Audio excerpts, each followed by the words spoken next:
We've hit the high points of this section. I want to spend some time doing some more examples and also just filling in some other side cases to think about. So once again, here is our first derivative test for critical points. Let's think about what would happen if I asked about f of x is equal to x cubed. So, and I said find and classify critical points. So let's do that. F prime of x is equal to 3x squared. So we see that x equals 0 is the only critical point. Let's make the same kind of chart that we did before. So if we test a point where x is so that's f prime x will be there. We test a point like x equal to 1, plug that in, 3 times 1 squared is 3. F prime of x is positive. If we plug something like minus 1, 3 times minus 1 squared is also positive 3. F prime of x is still positive. So what's going on? F prime of x is positive both less than 0 and greater than 0.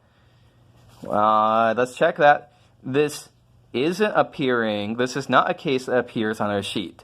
We have change from plus to minus, change from minus to plus. We don't have plus to 0 to plus on here. We don't have minus to 0 to minus on here. So what this is showing us is that 0 is actually neither a local max or a local min. And we can see that by sketching what's going on. F of x is equal to x cubed. That less than, for values x are negative, we're increasing. It's getting less and less steep until right at 0, we have an exactly horizontal tangent line. The derivative is 0. But then as soon as we hit 0, we're back to increasing again. So neither a local max nor a local min. So I just wanted to include this example here so you know that we might have this kind of case happening. Okay, how about a different example? So we'll say analyze critical points, etc. of the function f of x is equal to x squared plus 1 over x squared. So that's x squared plus x to the minus 2. And so note here that the domain of this function is we're not allowed to have 0 in the domain of this function because we don't want to divide by 0. Okay, first step as usual, take the derivative. Derivative here is 2x minus 2x to the minus 3. Set this equal to 0, look for critical points. So this is undefined. Let's point out the derivative here is undefined when x is equal to 0. But 0 is not in the domain of our function, so we don't have to worry about 0 being a critical point. So instead, let's just solve this. 2x is equal to 2x to the minus 3. I think we can cancel out a couple of 2's. And so rearranging this, we get x to the 4th is equal to 1. So our critical points are going to be when x is equal to plus and minus 1. So at this point, we're ready to draw a chart here to figure out what things are happening. So let's point out that we have our function is undefined at 0. So let's put a little dashed line there to say we don't look at 0. We have a critical point at minus 1. We have a critical point at plus 1. We have to look at less than minus 1, between minus 1 and 0, between 0 and plus 1, and from plus 1 to infinity. So let's test some points to see what's going on. If we were to pick, let's say, f prime of 2 f prime of minus 2, plop that up into the derivative. We see that we get minus 3.75, so that's negative. Let's look at something in between minus 1 and 0.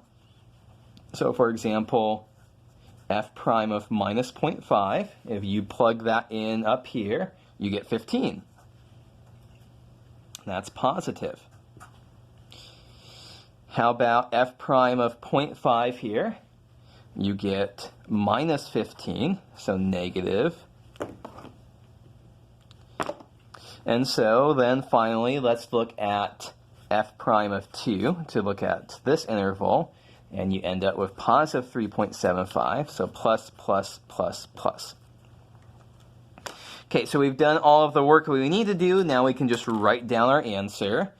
So we see that minus 1, the derivative changes from negative to positive.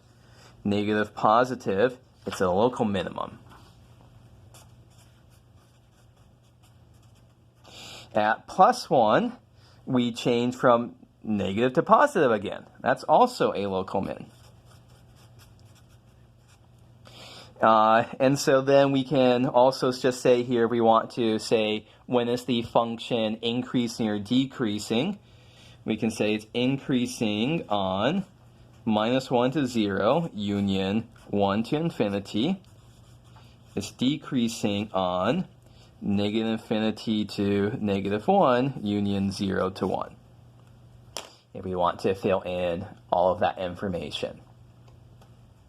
So we can do all of this without drawing any pictures, just using calculus. I'll point out that if we want to draw a picture, pictures can be good.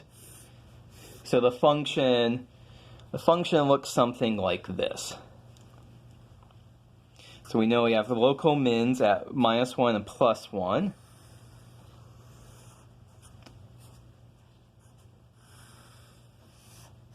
So it looks something like this. So coming in here, bottoms out at minus 1, then asymptote as we're approaching 0 from the left.